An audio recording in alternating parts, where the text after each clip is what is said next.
Speaker. Yeah. Right. Is that your bad ear? Huh? No, my bad ears this side. It's not like the other ears. Wearing too, though, isn't he? So you feel, yeah, and No, Tony it's Smith, am I right? All right. 10 past 12. All right. No, this one's all right. I was saying, this one's all right. Just about. Right.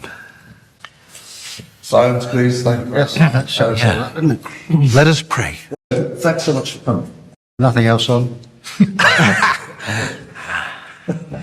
So, 1970. Right. Just like yesterday. You said 1970. Phil arrives. Steve arrives. Well, I'd known Strat for quite a while in various bands before we came together. When I saw this advert in the Melody Maker for drama sensitive to acoustic music, Tony Stratton Smith requires, I went to the Marquee Club because that was where he used to hang out and drink his watering hole. So, and he said, no, you have to, I can't get you the fast track on this. You know, you have to go and audition because these guys are pretty fussy. And so I went with my friend Ronnie Carroll, who was applying for the job for guitar player, and we went to Chobham, and which was Peter's parents' house. Do you remember him coming in? Yeah. No, I remember well. And, well, I remember also, I think, in Dean Street, we were going through the list of potential drummers, and we were very impressed that he'd done something with George Harrison. I think it was a tambourine part. But Congress, yeah. Congress. Oh, well, that's all right. That's okay. But as old Beatle group is, this stuck out. But what I remember most, well, there are two things. One, like most of the drummers would arrive roughly on time or late, but Phil arrived early. So early that he heard the audition before his. So he was sitting outside by the swimming pool, checking out, because, you know, we tried to devise a series of tests to see, because part of the problem had been that John had not been quick at learning, so we wanted to try and find someone who could explore ideas fast and was comfortable with that. And what I remember about Phil is that you could tell before he played a note that he was in command of his instrument, just by the way he sat on the drum stool. You know, as a not very good drummer, I was very drummer. Oh, no, I insist. No, you were terrible. Yeah, he used to take away my drums slowly, you know, because that's, you know, I always liked the double drummer idea, except they were filled with concrete or blankets. Anyway, but that's another story. However, and sure enough, as soon as he sat down and started playing with us, we knew that he was a great drummer. Yeah, I think it was very apparent. It was when you're playing these bits and pieces, suddenly to find it's actually much easier to play. Something that never occurred to me. I mean, I've been particularly focused on drums in my life before then, really, you know. I knew that we could do better than John, but it was just one of those things, and suddenly parts you'd been playing, you know, we did little bits, we did some of the things we'd been doing on stage and stuff. Suddenly it was all twice as easy to play, and that was a real clue. The only downside for me was that I used to enjoy, you know, trying to come up with some of the ideas for drum parts, and suddenly, you know, once Phil was there, those days were gone. The Lord be praised. Well, I'm embarrassed. So, Don't worry, we'll Yeah, there's plenty of time. start, yeah. we'll come back to your Phil and stuff shortly. Over to Steve. So, Steve, how did you get involved with Genesis? How did you get in touch with him? 5 years of ads in Melody Maker, and then one day Pete called me up and said, were looking for a guitarist. They came to the flat I was living with my parents at the time, played some things with my brother. He was a great musician. Yeah, Too. well, thank you. Yeah, John plays flute, and so we were able to Much play better than I We was. made That's another one of Pete's skills, of course, flute playing. There you go. What were you looking for, Peter? Well, his ad there was something weird about it that stuck out, because these were ads that Steve had put in rather than we put in. And do you remember what it said? Well, I do, yes. And here we go, if the pills are kicking in. Guitarist, writer seeks receptive musicians, determined to strive beyond what was it? Stagnant music forms, I think, something like that. So, and they'd done a track called Stagnation, so maybe there was some synchronicity going on there. Well, I think it was the, I'm here to experiment thing about the ad that we thought, well, it was worth checking out. I don't think that what happened was that Mike had originally been suggested as the guy to try and find another guitarist, since he'd been very close to And the odd occasions we had one whole day, I remember, trying all these people. And I think I was the problem, actually, because basically I was trying to find a solid Ant, which is not what you want anyway, really. And so there was no coincidence. I was ill in bed. you were ill, and so Peter and I went to see Steve. Use that moment of time. And, I think he was obviously slightly different kind of musical area to us, but a lot of it we liked a lot, I think. Probably a little more classical than we were kind of thinking of being in a way, but all things we thought we could sort of use and could work together, really. So it was an exciting sort of little moment. But because I think a lot of the musicians we'd come across before were players who were, some very good at playing stuff that existed, but we knew with Steve, he was someone who loved to experiment and explore ideas. And so I think that's what drew us And most in. guitarists are also big on blues, too. It didn't quite fit, especially in what we were doing. Well, I'd kind of grown up with blues, but I realized that the blues boom was kind of dying at a certain point, and I'd listened to Bach as well as the Baroque stuff, so I had the sort of mixture of those influences. And I played them, funnily enough, something melodic with John, then there was something which was completely atonal, dissonant stuff, and some blues with harmonica. And I seem to remember Pete said, oh, we could probably use the first thing, but forget about the other two, or something like that. But eventually I talked them into doing The Waiting Room, which was just all out noise. At this point, you were writing Nursery Cryme, am I right? And these two guys just came in on that. Which songs were being developed. Talk about that. We'd started writing what was to become Nursery Cryme before Steve arrived, with you playing guitar parts on it. Yeah. We actually played on stage as a piano. full piece with me playing the guitar parts, which was quite interesting for me, because it was the first time I had trying to play two different parts at the same time, which obviously is something you kind of got more into as time went by. But it taught me a lot, and I grew as a musician incredibly in that period, I think. I don't think we ever sounded that good as a four-piece, to be honest. We desperately wanted a guitarist. And we did actually have a guitarist, guy called Mick Barnard, who joined us for about a month or two. Even Ronnie did a show. Ronnie did. I mean, we did, have a couple of. I mean, Mick was with us for. Maybe that four-piece bit made you get into sort of doing chords and lead lines. Yeah, that's right. It made me get bass pedals going in guitar. So it made us sort of broaden our horizons a bit, I think, really. And I remember West Hampstead, there was a rehearsal room where a good part of the musical box was written, and that was the first time that it felt like there was some chance of this combo gelling and delivering something with a bit of punch. But it was quite stressful too, the four-piece. I remember you just joined. Yeah. We were at the Maltings. And we used to row like, you thought, we're breaking up, we used to row and scream. Me and Pete, we always had our moments, but they certainly came to a head at that point. I remember one time, I remember it was about a one chord sequence, I think. Yeah. And going, just having to charge out, just get up and walk out. And it's funny because, just having finished Mike's book, I it occurred to me that I didn't really know too much of the backstory. You know, I just was joining a band that was working, as far as I was concerned. I was looking at it pretty selfishly. For the time being, you know. But I mean, the thing, the emotional background of the band that had led to that point meant there was, you know, would we carry on without Ant, you know, who I met, but I didn't know at all.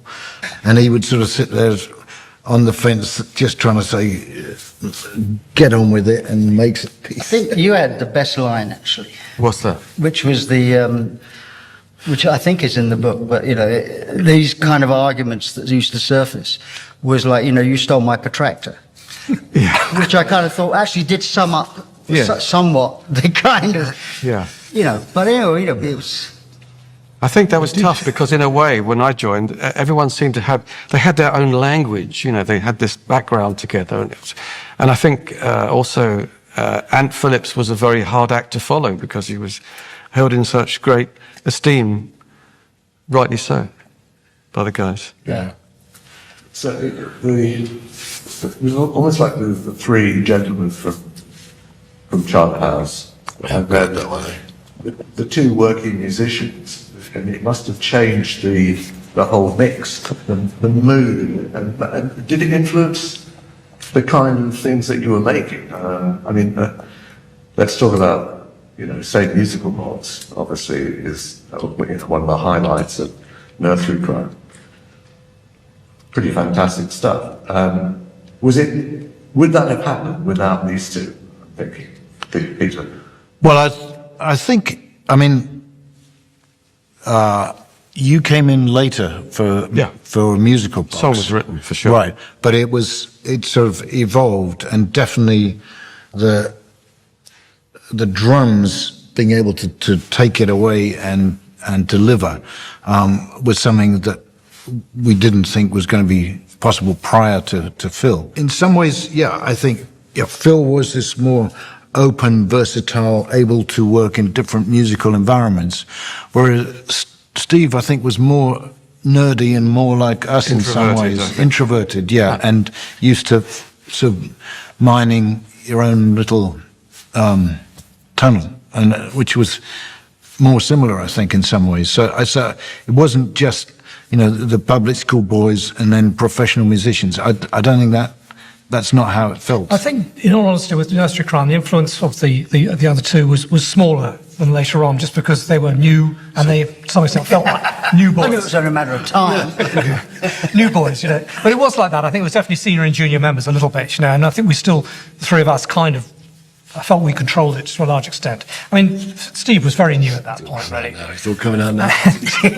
And it was sort of, as you know, later on that sort of everyone kind of became more of a five-piece, I think, with the next album and stuff. So yeah, it's Musical Box was pretty much done, most of it, a lot of it. I mean, it was a song that came out of the early era with Ant, actually.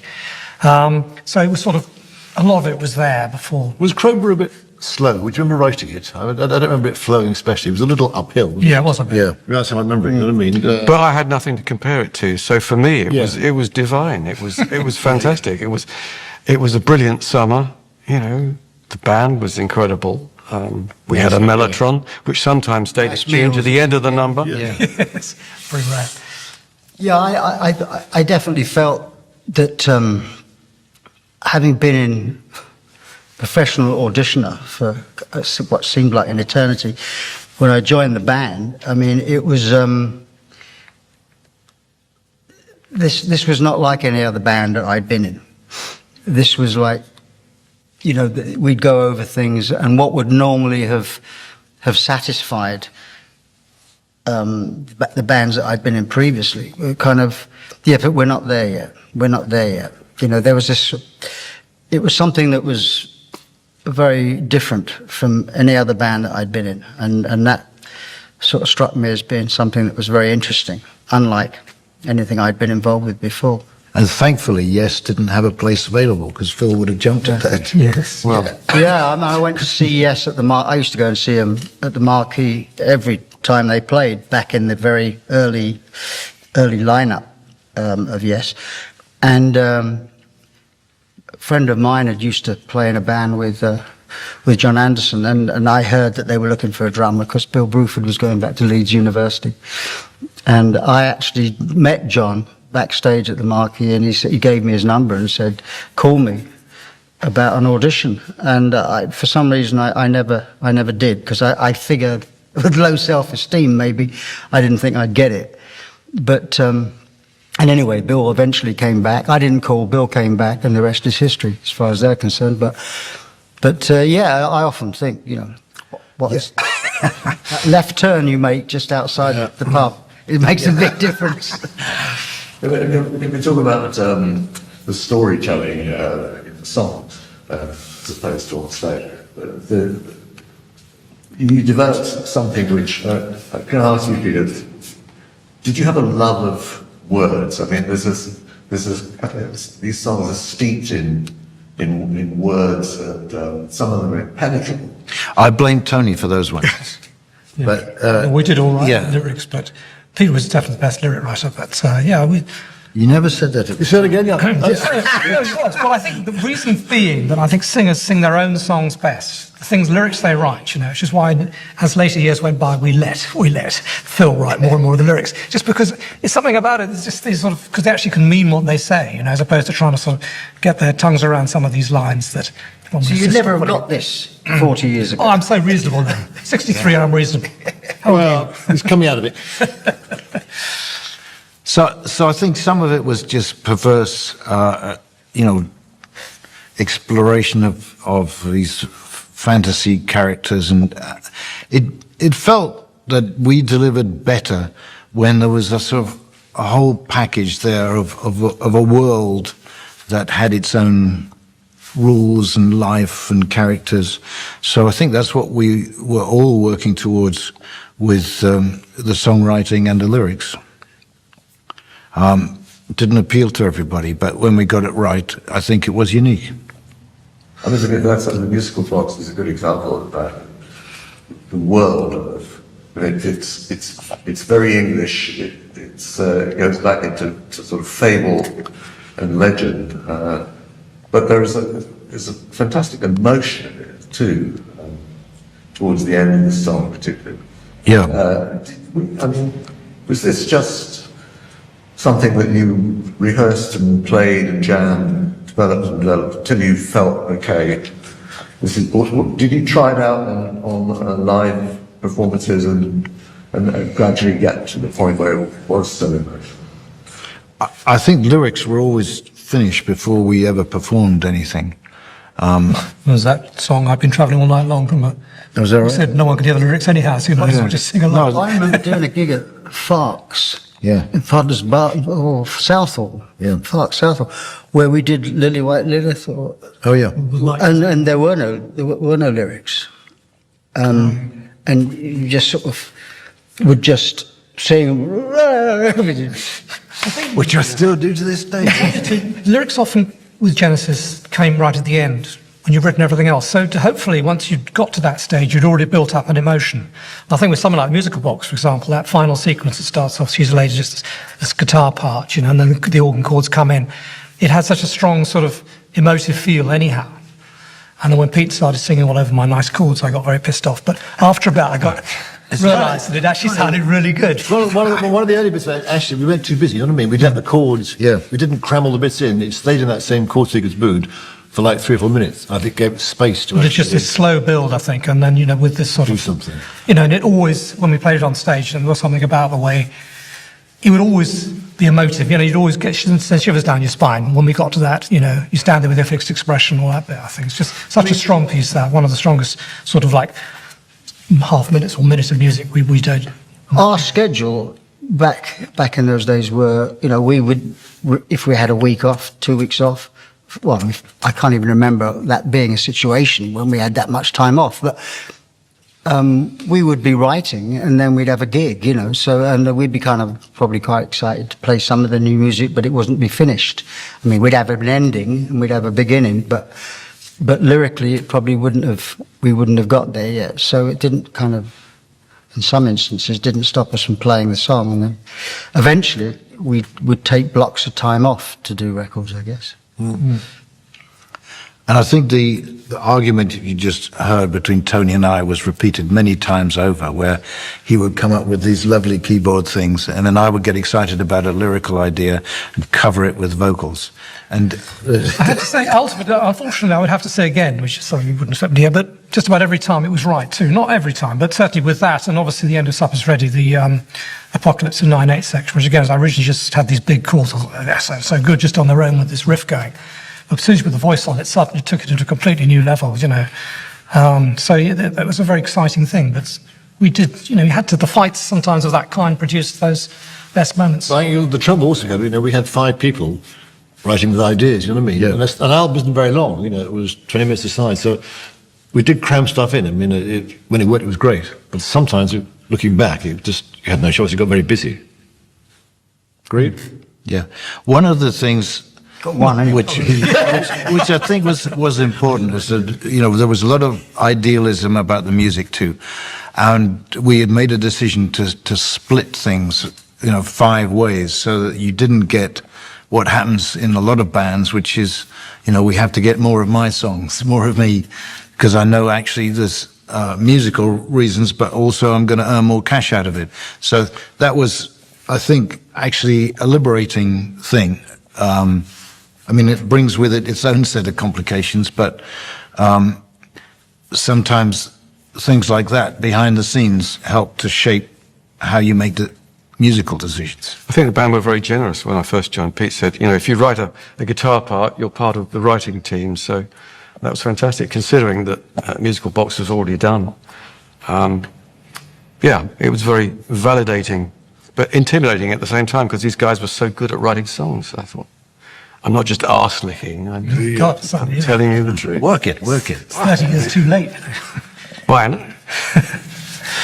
Now, you mentioned Supper's Ready. A lot of people consider that, you know, one of the high points of that first phase of Genesis in the 70s.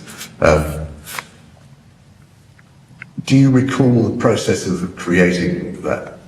And was it? I mean, you know, it seems as though it's kind of it's 22 minutes and 23 minutes, as though it's got so many different stages to it. It kind of moves through,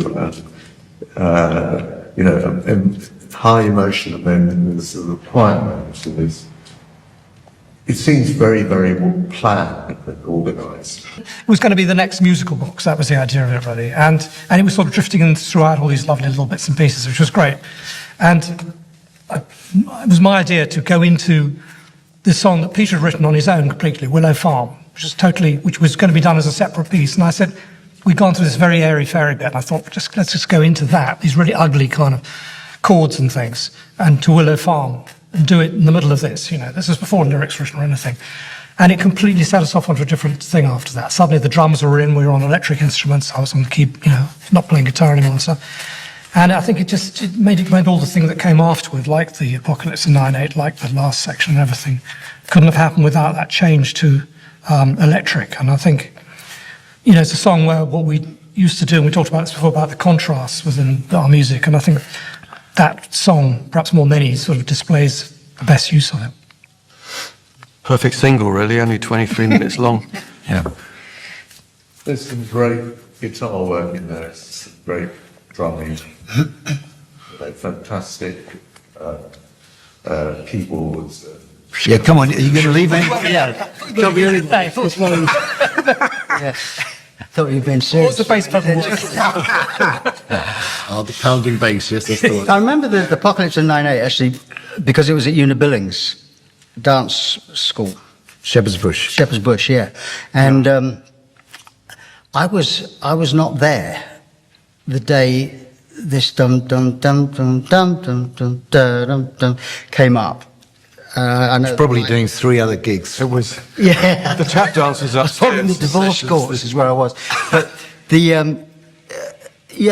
riff came up, and Tony had the day that I wasn't there, they'd worked out this thing between Tony playing a kind of a keyboard piece on top of the guitar and bass riff and bass pedal riff, and I came in the next day and thought this and played.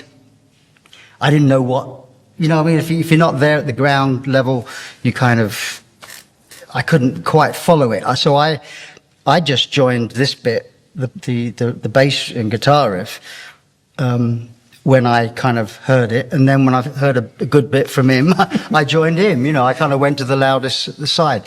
And it was the same thing even on the recording of it. You know, I mean, I eventually learnt the part that I improvised, but it was just basically flipping between the two things. And, you know, it was one of the strongest pieces we ever kind of did at the time. It's funny, when we first played it to Strat, I thought he was going to say, sorry guys, your contract's over. I thought the game's up at this point, he's not going to like it. And instead of which he said, praise the Lord. It's fantastic. So I've never been so wrong in my life, and been so happy to be so wrong. But in terms of your first question, you know, do we plan it? It just sort of, bits happened, came together. It's when it all kind of worked, really.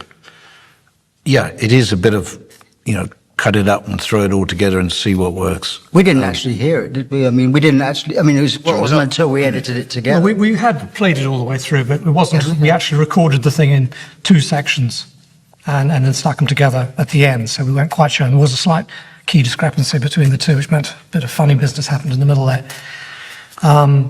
But when we heard it back, I think we thought, actually, this is better than we thought it was, you know. I think it really it just sort of did the right things. It built, had a couple of moments when it's sort of free-flowing, and then it would kind of get going. And the final sequence, the sort of final 6 or 7 minutes of it, from the Apocalypse to 9/8 through to the end, is one of the strongest. Again, another very strong bit. And that keyboard solo, yeah. Keyboard solo. It's a very good keyboard solo, isn't it? Sorry, my naivety in questions. When you start doing it live, that's really, of course, the whole theatrical element comes in. Was that apparent when you were writing it, that this was going to be great to do live, and that there was a potential sort of other visual layer? I think the only thing I was thinking of at the time of writing was a flower, and that I think it was from Bill and Ben, the Flower Pot Men, that the inspiration for the flower mask came, and I just thought that would be a funny thing to play with, and then sort of grew out of that. Some people cite sort of Dylan Thomas, Shakespeare, you know. It's Bill and Ben. But it's Bill and Ben. It's part of Panto in the middle of this odyssey, this musical continuum. Yeah, it was a great effect. I actually saw the musical about Foxtrot, and we filmed it. And although musically there, you know, it's all a little bit kind of machine-like in a way. It's beautifully crafted, perhaps. But the visual side is pretty impressive. You can see how that worked with an audience even today. There's a kind of shiver that goes down the spine after the opening, and then just this cloaked figure coming in. Did you rehearse any of that before you started doing it live? Or did you, like, the first time you did it live, it was all there, all the costumes? I think it was very late in the day. You know. We actually performed Tapas Ready before we had all the visual stuff, though. The Rainbow was the first time where we used all the... We put the curtain up the back and shone this UV light on it, which was actually, that was a fluke that looked so good. I don't think anyone had realised that was going to look so good. Yeah. And then, you know, Pete's costumes sort of, you know... I mean, I can't remember if they're all available at first. I think they were, weren't they, actually? They were all at first, at that time. I think it was the rehearsal day at the Rainbow. That's really when I first got to try them out. So a lot of it... I mean, some of the later things, you know, where I would try and crawl underneath Tony's organ stand, which was only 9 inches, I think, off the ground, and got stuck. And I still have a gash on my back, I think. Couldn't do that, you know, could you? Thank you. But I think it made all the difference, though, because, you know, you've got this very serious music, which is great if you're musicians and you're into it. You can tell the difference between 9/8 and 7/8 and all the rest. But for audiences, in the early days, they used to wander off to the bar when we were doing some of this early stuff. And I think that the visuals and all of it, you know, the light show, Pete's costumes, everything, I think it made all the difference, and it produced front pages old Melody Maker and, Yeah. and what have you. So he was right. I don't think anyone would have let you do it if you'd said, "What do you No. think if I wear this number?" No, because it's just, we were used to deciding things democratically, and I knew that was not gonna, this stuff wasn't gonna fly. But I also was, spent years becoming an awkward bastard, and I'm very determined when I want to be. So sneaking it in at the last minute was the only way I could get away with it. There was a little bit of an extension, wasn't it, though, of there being, like the bass drum was, there was a lot of instrumental sections where there was, no vocal. So what the hell does a singer do? yeah, It goes off in and that place. probably kick-started some of the visual things, What the initially. singer do when all this instrumentation is going on? Yeah. Well, Tony wouldn't let me near a keyboard, so that was out of the I had to question. defend. Phil was gradually We've already defending been the through drums. that, right? We've already been through that. But I still managed to have a little tambourine strapped to my flute stand, and the flute was another thing which I never mastered, but it still gave some atmospheric noises and to some bits. Nice colour. When you went to the States, I used to know you. Oh, Ed Goodgold. Oh, wow. I'd love to see him. I haven't seen him for years. Now he's got this wonderful way of talking about when he first saw Genesis. He saw this kind of elevated audience being, saw it as a religious experience himself, right? You, Peter, as the kind of high priest, and the focus and attention is really sort of taking people into another place. Did you ever have any sense that this was something a bit different, or the audiences were giving you this kind of real focus? I think there was something that could get the sort of hairs on the back of the neck going. It did feel when we were on that there was something sort of spiritual that we were capable of delivering. Not always, but I think Ed, who's got a sort of rabbinical tradition behind him, would always see things in religious references. And I remember he managed Shana Na at the time, and he got them to perform in ways that were referencing religion. And he was a wonderful talker, always made you, in the way that Strat had, but he'd make you feel, he'd get you to laugh, it wouldn't let you take yourselves seriously, and yet say something of real import. But I think that when there were certain moments, like with the chords, the opening chords for Watcher of the Skies, and then we had these little UV makeup on the eyes, and it's batwings, and they look pretty tacky if you see pictures of them. But when you were in the theatre at the time, at the moment, and you could sort of feel something challenging and disturbing for an audience, and learning what that was and how to sort of employ it in our artillery, I think was part of what gave us some strength in performance. Any comments? My lord. Discuss amongst yourselves. All of the details make a difference, don't they? I mean, Yeah. as you say, from the eye makeup to the mellotron to the lights, everything. Just that opening of Watch the Sky. I mean, it's just you couldn't be at any other group. That was the thing about it, really. No one else would do this. And we also had a very rudimentary stereo. The mellotron was put through the PA speakers, which at that time was not done. Everyone just put the vocals through the PA. And so you'd get this sort of stereo effect, and these big chords come on, and then this guy comes on with the makeup and the bat swings, I mean, there's no way you're coming to the Rolling Stones, are you? I mean, this is something very, very different. And it was, you felt exciting. It was dry ice, all the cliches with that. But amongst our peer group of other sort of musicians and bands, we was, I think, seen as the junior band in a lot of ways. And I think some of them got pissed off that we were suddenly getting on the front pages through, dressing up in silly costumes, as they would see it. And it was, so it was quite interesting. But I think we began to get a separate identity from other prog, what are now called prog bands. I think much of it was by stealth, because I think, the music was more complicated, it was perhaps more wordy, all sorts of things, but it was different. Most bands were going back to their roots. The Stones had gone back to their roots after they'd done Paint It Black and Ruby Tuesday and then more melodic songs, whereas this band sounded English.